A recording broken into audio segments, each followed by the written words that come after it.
The sun filtered through the sheer curtains of my kitchen, casting soft patterns on the breakfast table. I stood there, stirring the coffee, the rich aroma filling the air, while David shuffled in, still in his pajamas, his disheveled hair giving him a boyish charm. "Morning, love," he said, his voice thick with sleep.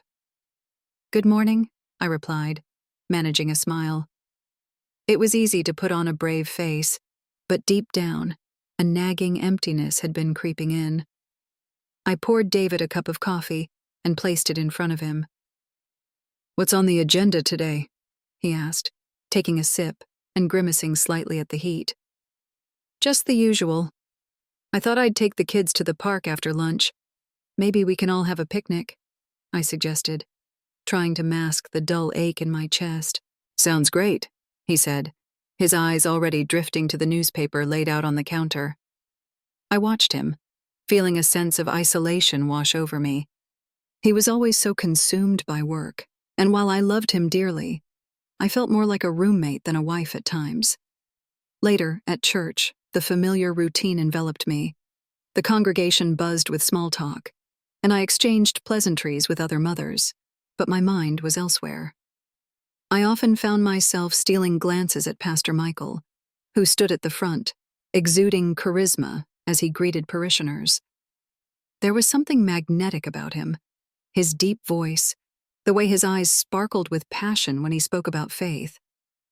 Yet, as I watched him interact with others, a sinking feeling settled in my stomach.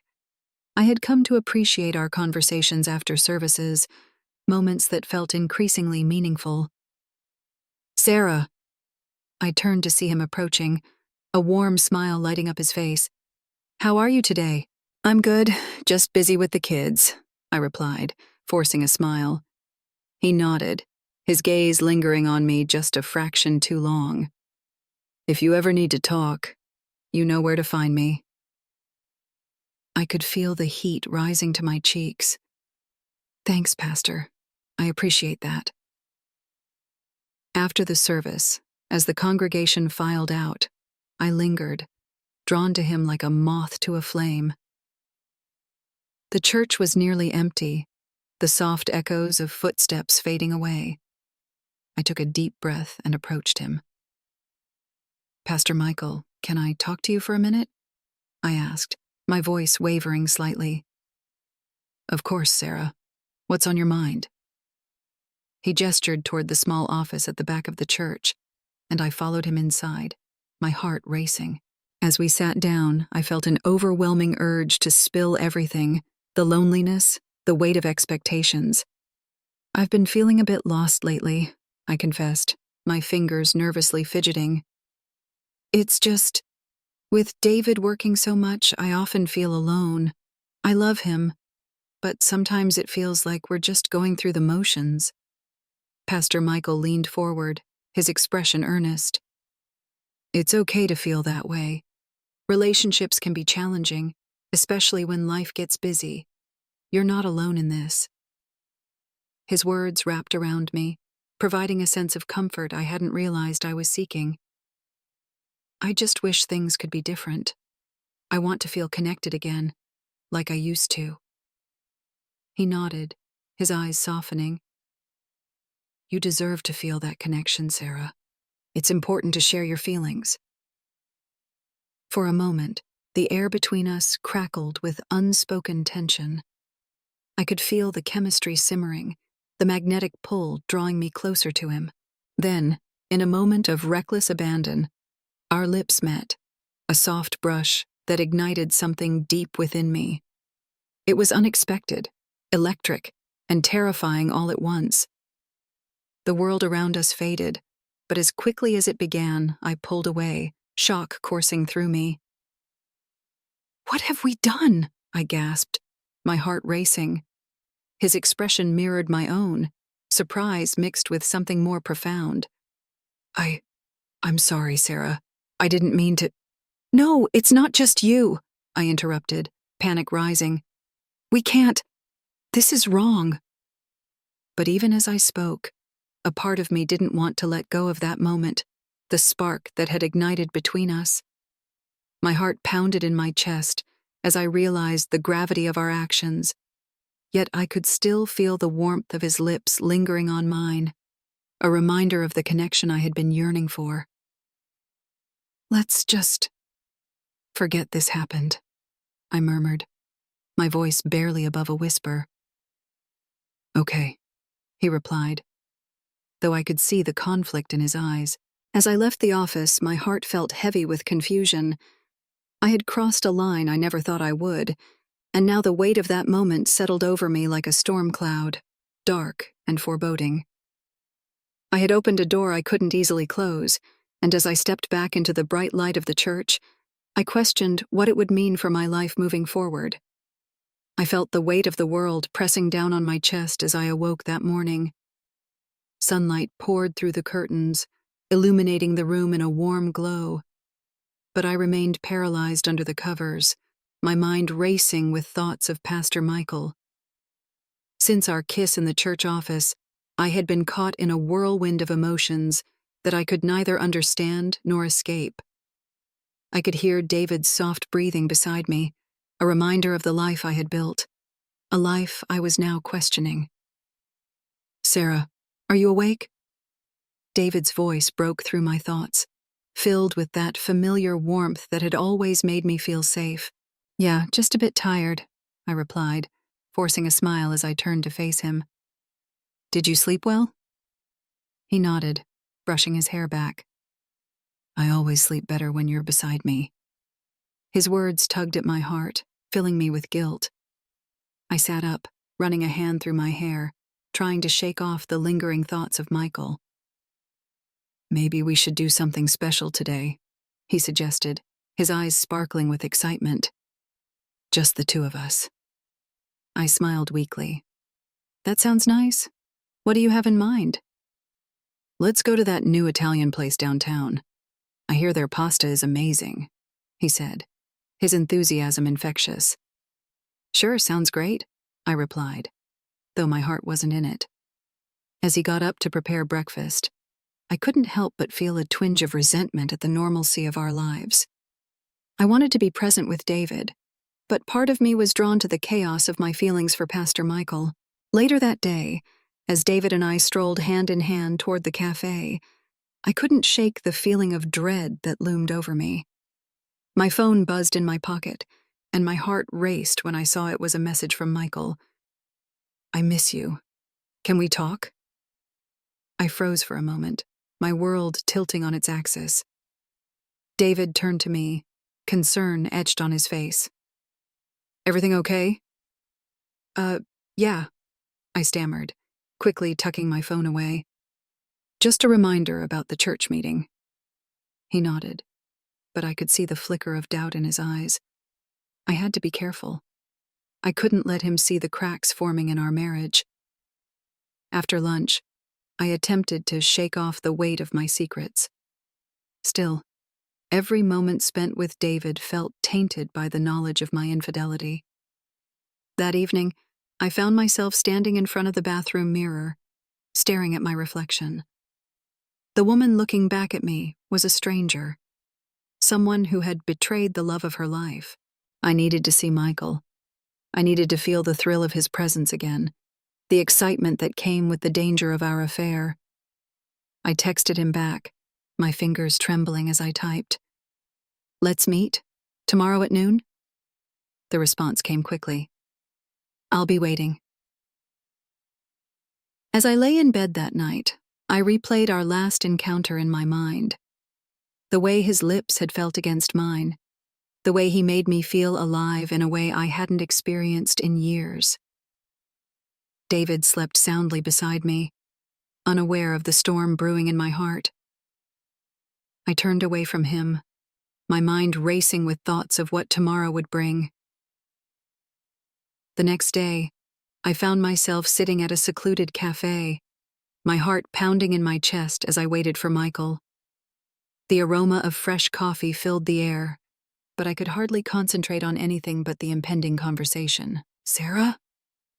His voice sent shivers down my spine as he approached, his presence commanding yet comforting. "Michael," I breathed, trying to steady my nerves. "Thank you for coming." He took a seat across from me, his gaze intense. "I've been thinking about us, about what happened." I swallowed hard, feeling a mixture of excitement and fear. "Me too. I can't stop thinking about it." His smile was both charming and dangerous. "I know we agreed to take it slow, but I can't help but feel drawn to you." "I shouldn't be here," I whispered, the weight of my conscience pressing down on me. "But you are," he replied softly, reaching across the table to take my hand. "And I want you." In that moment, everything else faded away. The guilt, the fear, the life I had built with David, it all slipped into the background as I surrendered to my desires. We were caught in a web of passion and deception, and I was ready to plunge into the depths of our affair. The sun dipped low in the sky, casting long shadows across the living room as I sat on the couch, my heart racing. The walls felt like they were closing in on me, every tick of the clock reminding me of the choices I had made. I glanced at my phone, its screen glaring back at me with the unsent messages to Pastor Michael. What was I doing? I knew this was wrong, yet the thrill of our stolen moments pulled me back like a moth to a flame. "Sarah?" David's voice came from the kitchen, pulling me from my thoughts. He always had a way of making me feel grounded, even when my world was crumbling. I forced a smile, hoping it masked the turmoil inside. "Yes, honey?" I called back, trying to sound casual. "Can you help me with dinner? I thought we could make your favorite pasta tonight." His voice carried that warmth I loved, a reminder of the good days we had shared. But the thought of our evening together sent a pang of guilt through me. I shouldn't be here, pretending everything was fine when my heart was elsewhere. "Sure, I'll be right there," I replied, hastily shoving my phone into my pocket. Each step toward the kitchen felt heavy, the weight of my secret pressing down on me. I joined him, and for a moment, it felt like I was stepping back into the life I used to know. We chopped vegetables side by side, laughter spilling out as we reminisced about our early days together. "Remember that time we tried to make lasagna, and it ended up a complete disaster?" David asked, a chuckle escaping his lips. I laughed, the sound feeling foreign against the backdrop of my internal chaos. "How could I forget? We ended up ordering takeout and binge-watching that terrible reality show." "Exactly. We were such a mess back then," he said, a smile lighting up his face. I wanted to reach out, to hold on to this moment, but the shadow of my betrayal loomed large. That evening, after dinner, I found myself in the bathroom, staring at my reflection. The woman looking back at me seemed foreign, caught between two worlds. I picked up my phone, hesitating before scrolling through my messages. There it was, a text from Pastor Michael. "Can we meet tonight? I need to talk." My heart raced, a mix of excitement and dread. What did he want to discuss? Was he feeling the weight of our actions as heavily as I was? I knew I should decline, but the thought of seeing him again sent a shiver of anticipation down my spine. With shaking hands, I typed back, "Okay." "Where?" As I made my way to the agreed-upon cafe, my mind raced with possibilities. What would he say? Would he finally express regret? Or would he insist on continuing our dangerous liaison? I parked the car and stepped out, the cool night air wrapping around me like a cloak. The cafe was dimly lit, a perfect setting for our clandestine meetings. "Sarah," he said, his voice low and inviting as I approached. My heart fluttered at the sight of him, the way his eyes sparkled with an intensity that made me forget everything else. "Michael, what's going on?" I asked, trying to sound composed as I slid into the booth opposite him. He leaned in closer, the scent of his cologne intoxicating. "I've been thinking about us, about what we're doing." His gaze held mine, and I felt a rush of conflicting emotions. "Me too," I admitted, my voice barely above a whisper. "But I can't stop thinking about how much I need you." He sighed, running a hand through his hair. "But at what cost, Sarah? We're playing with fire here. I don't want to hurt you or anyone else." His words struck a chord deep within me. "I know, but it feels so right when I'm with you." I looked down, the weight of my guilt pulling at my heartstrings. "Maybe we should just end this," he suggested, his voice heavy with resignation. "Before it goes any further." A lump formed in my throat. "No, please. I can't. I can't imagine my life without you now. Just give me more time." Desperation laced my words, and for a moment, I saw a flicker of uncertainty in his eyes. "I just don't want to be the reason you lose everything," he replied softly, his expression torn. "Then don't let me go," I pleaded, reaching across the table to grasp his hand. The warmth of his skin sent jolts of electricity through me, and I realized just how much I craved this connection. As we sat there, surrounded by the chatter of other patrons, the world outside faded away. But deep down, I knew we were standing at a precipice, and one wrong step could send everything crashing down. Yet in that moment, the thrill of our secret felt like the only thing that truly mattered. The sun peeked through the curtains of our bedroom, casting soft rays that warmed my skin, but my heart felt cold. David had been planning this weekend getaway for weeks, and I could see the excitement in his eyes as he packed the car. He was blissfully unaware of the storm brewing inside me. "Are you ready, love?" he called from the driveway, his voice full of enthusiasm. I forced a smile, hoping it would mask the turmoil within. "Just about," I replied, taking a deep breath. I glanced at my phone one last time before stepping out, hoping for a message from Pastor Michael. Nothing. My heart sank, but I quickly pushed those thoughts aside. This was supposed to be a time for us to reconnect, to reignite the spark that had dimmed over the years. As we drove towards the picturesque cabin nestled in the mountains, David chatted about everything from his latest work projects to our plans for the fall. I nodded along, my mind drifting to the moments I had stolen with Pastor Michael. Each smile from David felt like a dagger, twisting in my chest as guilt washed over me. When we arrived, the cabin was just as beautiful as I remembered. The scent of pine filled the air, and the sound of rustling leaves offered a soothing backdrop.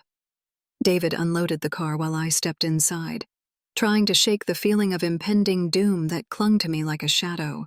"Let's make this weekend special," he said, pulling me into a warm embrace. I could feel his heartbeat, steady and reassuring, but my heart raced with anxiety. I had turned off my phone, hoping to escape the constant buzzing that reminded me of my betrayal. But even without the notifications, the guilt gnawed at me. After dinner, we settled in front of the fireplace, the flames crackling as we shared stories from our past. I watched David's eyes light up with nostalgia, and for a moment, I felt a flicker of hope that we could rekindle what we once had. But then, my phone buzzed on the table, shattering the tranquility. "Are you going to get that?" David asked, glancing at the phone. "It's probably just a group message from the church," I lied, forcing a laugh. "You know how it is." The truth was, the message was from Pastor Michael, and I couldn't bear to see it. "Okay, but don't leave me hanging. I want to hear all about how you've been helping out with the youth group," he said, leaning in closer. But I couldn't focus on his words. My mind was racing. As the night wore on, I found myself tossing and turning in bed, haunted by my choices. I couldn't escape the guilt, the shame, and the longing for someone who wasn't my husband. The weight of my secret pressed down on me, suffocating. In the early hours of the morning, I finally succumbed to temptation. I turned my phone back on, the screen illuminating my face in the dark. There it was, a message from Pastor Michael. "I miss you. Can't wait to see you again." My heart raced, a mix of desire and fear flooding through me. I quickly turned the phone off again, heart pounding in my chest. The next day, we decided to go hiking.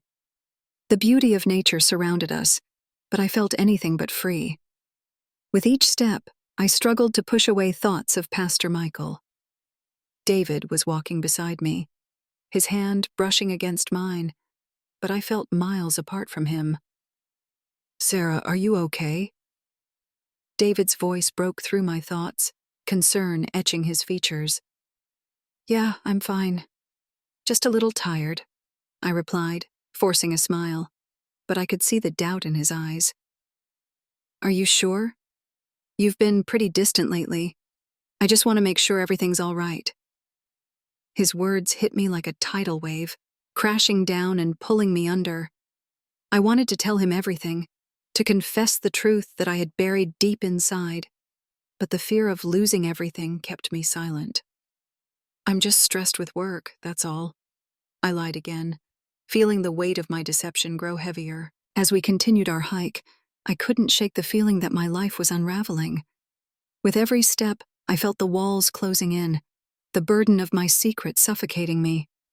I wanted to scream, to run away from it all, but I was trapped in a life that once brought me joy. By the time we returned to the cabin, the atmosphere between us was thick with unspoken words. David tried to engage me in conversation, but I could see the worry etched on his face. "Let's just relax tonight. We'll open a bottle of wine and watch a movie," he suggested, trying to lighten the mood. "Sounds great," I muttered, forcing myself to act as if everything was normal. But I could feel the tension simmering beneath the surface, a volcano ready to erupt. As we settled in for the night, I knew I was living on borrowed time. The truth loomed over me like a storm cloud, threatening to unleash its fury at any moment. I was caught in a web of lies, and the more I tried to escape, the tighter it wrapped around me. The church function buzzed with the usual chatter and laughter, but all I could feel was the electric tension in the air. I stood by the refreshment table, my hands clammy around a paper cup filled with lukewarm coffee. My heart raced as I spotted Pastor Michael across the room, his smile warm and inviting, yet laced with an undercurrent of something forbidden. He caught my eye, and for a brief moment, the world around us faded away. "Sarah," he said, approaching with that familiar spark in his eyes. "I'm glad you could make it." "Of course," I replied, forcing my voice to sound casual. "Just wanted to support the church." His gaze lingered a moment longer, and I felt a rush of warmth flood my cheeks. "You always do. It means a lot to me." Suddenly, I heard David's voice, a jovial laugh that cut through the haze of my thoughts. My heart dropped. "There you are, sweetheart," he called out, making his way toward us. "David," I stammered, panic rising within me. "I was just talking to Pastor Michael, I see," he finished for me. A smile plastered across his face as he extended his hand to Michael. "Great sermon last Sunday, Pastor." "Thank you, David," Michael replied, his voice smooth, but with an edge I couldn't quite place. I felt the tension between us, a silent understanding that something was amiss. As David engaged Michael in conversation about the church's upcoming events, I felt like a deer caught in headlights. I tried to keep my composure, but my heart raced wildly. Every laugh from David felt like a dagger to my conscience. I stole glances at Michael, whose expression mirrored my turmoil, a mix of desire and dread. "Sarah," David said, turning to me with a bright smile. "You should help with the bake sale next week. I know how everyone loves your brownies." "Oh, sure, I'd love to," I replied, my voice barely above a whisper. I could feel Michael's eyes on me, a silent plea for help. but the weight of my double life pressed down on me like a lead blanket. Just then, Michael leaned closer, his breath warm against my ear. "We need to talk," he murmured, sending a shiver down my spine. "Not here," I whispered back, my heart thumping loudly in my chest. I could see David's back, wide and unsuspecting, as he chatted animatedly with another church member. "Can we meet later?" Michael pressed, his eyes searching mine for an answer. I hesitated, my mind racing. "I don't know if that's a good idea," I replied, a knot tightening in my stomach. "Please, Sarah, I need to see you." Before I could respond, David turned back to us, his expression brightening. "What's going on here? You two look awfully serious." "Oh, just discussing the bake sale," I replied, forcing a smile that felt painfully forced. David raised an eyebrow but shrugged it off, oblivious to the tension simmering beneath the surface. "Well, let's not keep the others waiting. Come on." As we moved into the crowd, I felt Michael's presence beside me, a silent storm brewing in the air around us. Later that night, I found myself in the park where we had shared so many secret moments. The moonlight filtered through the trees, casting eerie shadows that danced along the ground. My heart felt heavy as I prepared to confront the truth I had been avoiding. When Michael arrived, his face was a mask of desperation. "Sarah, please don't end this," he urged, stepping closer. "You're the only one who truly understands me. I can't let you go." "Michael, we can't keep doing this," I said, my voice trembling as I fought back tears. "It's wrong. I love David." "Do you?" he countered sharply, his eyes piercing through me. "Or do you love the idea of being loved? I see how he treats you, but he doesn't know you, Sarah. Not like I do." "Stop it," I said, shaking my head. "This isn't fair. I can't be the reason for your pain, or mine." Just as I felt the resolve stirring within me, I heard a rustle in the bushes. Panic surged through my veins as I turned, and that's when I saw him. David. He stood there, eyes wide, disbelief etched across his face as he took in the scene before him. My heart sank as I realized the magnitude of what he had just witnessed. The intimacy of our conversation shattered in an instant, leaving only the cold reality of betrayal. I stood frozen as David's voice echoed through the park, slicing through the tension like a knife. The sun hung low in the sky, casting long shadows as he faced me, disbelief written all over his features. "Sarah, what is going on here?" His eyes flickered between me and Pastor Michael, a storm brewing behind them. "David, I stammered, my heart racing. I could feel the heat rising in my cheeks, not just from the embarrassment of being caught, but from the weight of my own guilt. I had never wanted to hurt him. "Don't David me. I've been sensing something was off for weeks, and now I find you here with him? How could you do this?" His voice was rising, echoing off the trees, and I felt the eyes of passers-by pierce through me like daggers. Pastor Michael stepped forward, his usual calm demeanor now replaced by an urgency that made me uneasy. "David, please, let's talk about this." "Talk?" David interrupted, his voice dripping with incredulity. "What is there to talk about? I walk into a park to find my wife and my pastor together, and you want to talk?" I could see the betrayal morphing into a simmering rage in David's eyes. I wanted to reach out to him, to tell him it wasn't what he thought, but the truth had morphed into something I could no longer control. "David, please, I can explain," I pleaded, my voice cracking under the weight of my emotions. "Explain? Explain why you've been lying to me? Why you've been sneaking around with him?" David gestured wildly, his hands trembling. "Do you have any idea what this feels like?" "I never meant for any of this to happen," I whispered, tears gathering at the corners of my eyes. It spiraled out of control." "Spiraled out of control?" David laughed bitterly, shaking his head. "You've betrayed me, Sarah. I thought I could trust you." As the words left his mouth, a heavy silence fell over us, and I felt Pastor Michael's presence beside me, a silent reminder of the choices I had made.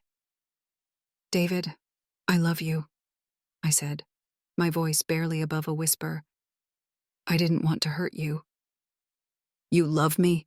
he scoffed, the pain in his voice palpable. "You don't even know what love is if you can do this to me." Before I could respond, Pastor Michael stepped in again, his voice low and urgent. "David, let's not escalate this further. I can explain everything." "Explain what, Michael?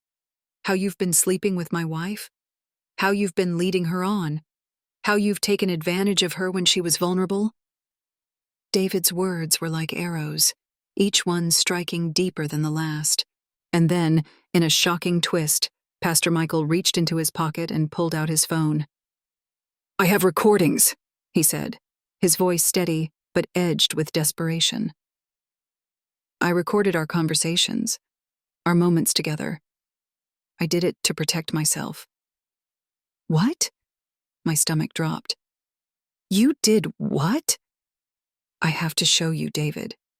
You need to understand." He pressed a few buttons on his phone, and suddenly, the air was filled with the sound of my own voice, laced with emotion, confessing my feelings and desires. "No!" I shouted, panic rising in my chest. "Turn it off!" But it was too late. The recordings played on, revealing the intimate moments we had shared, the confessions, the laughter, the kisses. Each word echoed painfully, a reminder of my betrayal. David's face paled as he listened, and I couldn't tell if it was anger or heartbreak that twisted his features. You really did this?" "I was scared, David," I said, my voice trembling. "I didn't know how to stop it." As the last recording faded, silence enveloped us once more.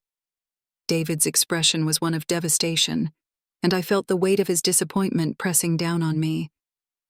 "I can't do this," he murmured, shaking his head. "I can't look at you right now." He turned and walked away, leaving me standing there, paralyzed with fear and regret. Pastor Michael lingered for a moment, his own face a mask of conflict. "Sarah, don't," I interrupted, my voice shaking. "Just go. Just go." With that, he slipped into the shadows of the park, leaving me alone. The world around me felt surreal, as if I was trapped in a nightmare from which I couldn't wake up. I sank to the ground, my heart shattered, and the reality of my choices crashed over me like a tidal wave. I had lost everything. And then, from a distance, I noticed a figure watching me. My heart raced again, but I couldn't bring myself to care.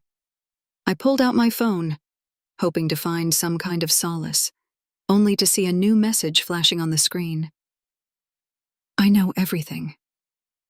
The words sent a chill down my spine, and I looked up, scanning the park for the mysterious figure. But they had vanished. The weight of uncertainty loomed over me as the screen faded to black, leaving only echoes of my shattered life behind.